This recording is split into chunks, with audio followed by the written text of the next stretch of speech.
Greetings viewer, you join me aboard the 4th generation Honda Jazz, also known as the Fit in the US. Compared to its predecessor, it's slightly lower and longer, but it actually has more ground clearance too. And while in other markets there's a 1.5 liter gasoline version available, in Europe the only one that you're going to be able to buy is the hybrid. It's actually the first of Honda's HEV series of hybrids, and it's actually quite an unusual system. The best way I could describe it is this car is actually an EV that has replaced the battery pack with an internal combustion engine. Whenever you set off in this car, it's on pure electricity and it draws from the battery. When the battery starts running low, or if you prod the go pedal harder, the engine wakes up. The only thing is, it doesn't actually drive the wheels at all. This is a 100 horsepower, 1.5 liter generator. And even though Honda's press blurbs brand this an eCVT, there's actually no CVT anywhere in this car. The engine is used as a generator 90% of the time, especially when you're in town. The car is only powered by its electric motor. And the small battery, which is under 1 kilowatt hour, it wouldn't take you a lot more than 1 or 2 kilometers, so just over a mile. It's a very small battery. So whenever it runs low, the engine just starts up and puts juice back into the battery. I'm not sure how many hybrids are like this, but it makes the new Jazz E:/HEV quite an interesting car. The only instance when the engine does actually power the wheels is at higher speeds, at like 70 or 80 kilometers an hour, when it is directly linked to the wheels. There's no gearbox, there's no CVT, nothing like that.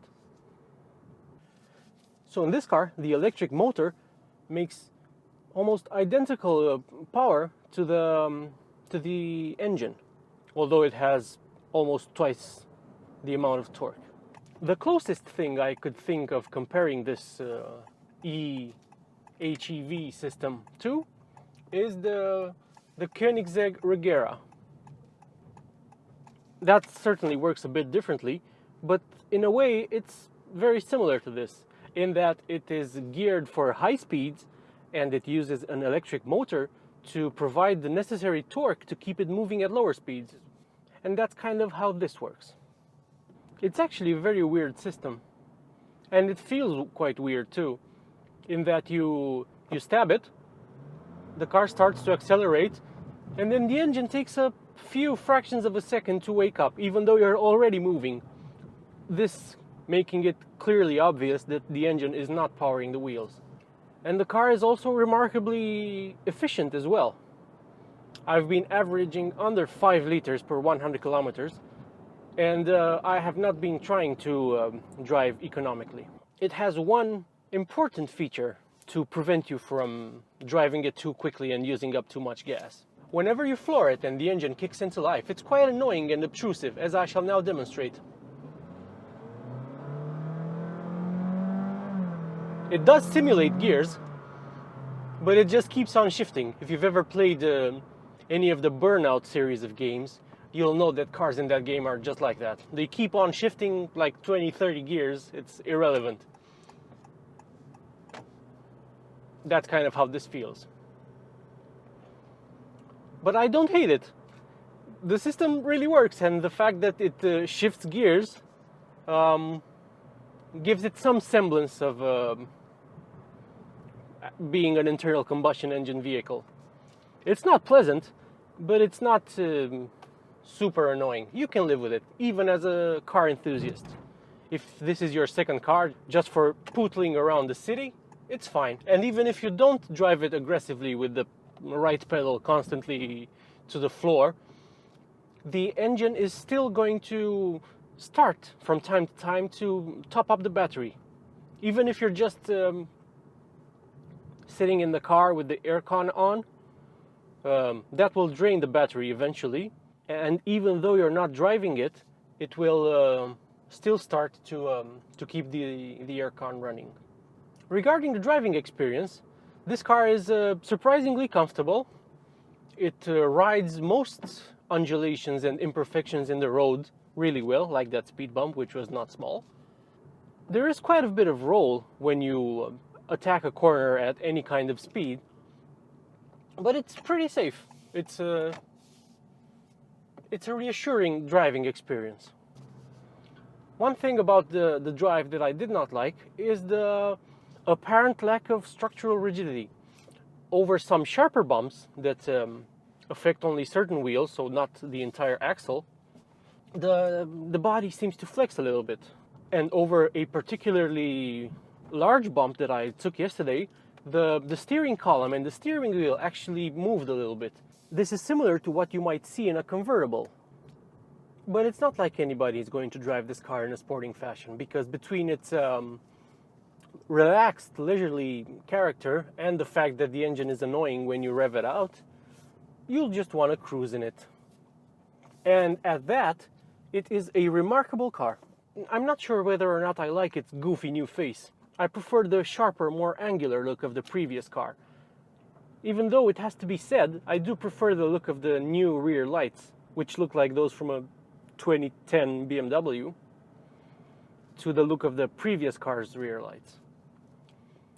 The interior has to be the high point of this vehicle. And the efficiency, of course, the remarkable urban efficiency of this vehicle.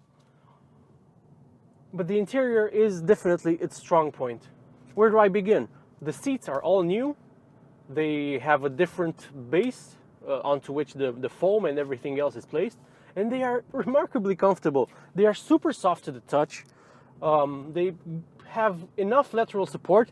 And this textile material is brilliant. It's one of the best fabrics I've seen in any car at any price point. And it actually has a part leather finish too. So the dashboard is fairly simple. It retains the two cup holders placed in front of the air vents here on the sides of the dash, so you can keep your drink chilled and or cooled. The conventional analog cluster has been replaced by this small but more than adequate digital display. It provides all the important information, as well as the fuel meter on the right and the battery meter on the left. The infotainment is so much better than before. It has smartphone levels of responsiveness to the touch. The menu structure is very well laid out. It's as good as in some premium cars. It's a big step up for Honda. Then you have two glove boxes. One is on top of the dash and one is beneath. The climate controls are also noteworthy because they click in a very satisfactory fashion. The clickiness is premium car-like. It's very good.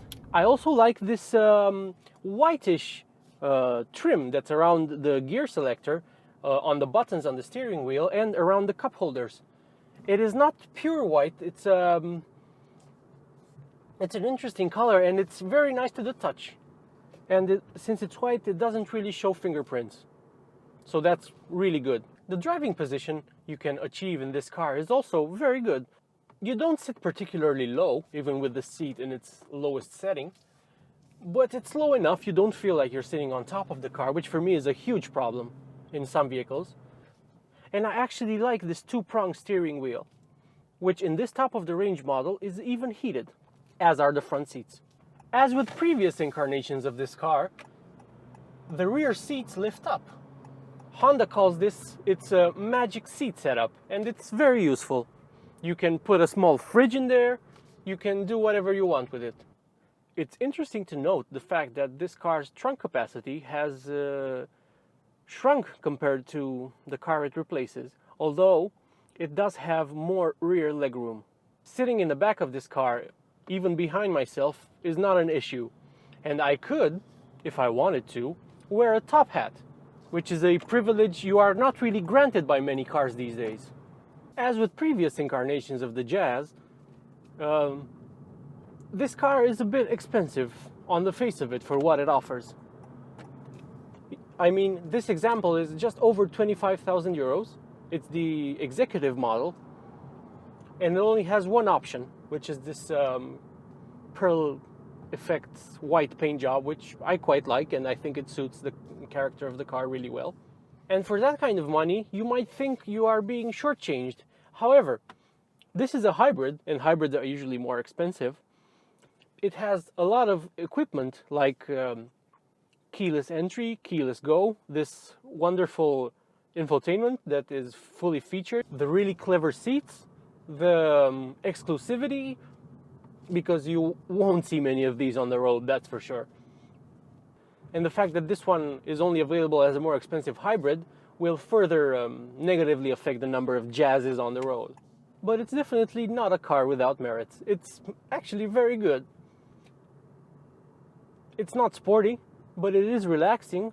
It is unique. It is interesting to look at. It is great. It is amazing to be inside of as a passenger and even as a driver who has no sporting expectations of a vehicle. So if you can stomach the high price and you want a Honda because you know what the brand represents, as I do because I'm a huge fan of the Honda brand, especially its sportier offerings, then the new 4th generation Jazz is certainly a interesting car to consider as a small electrified city runabout. Thank you for watching.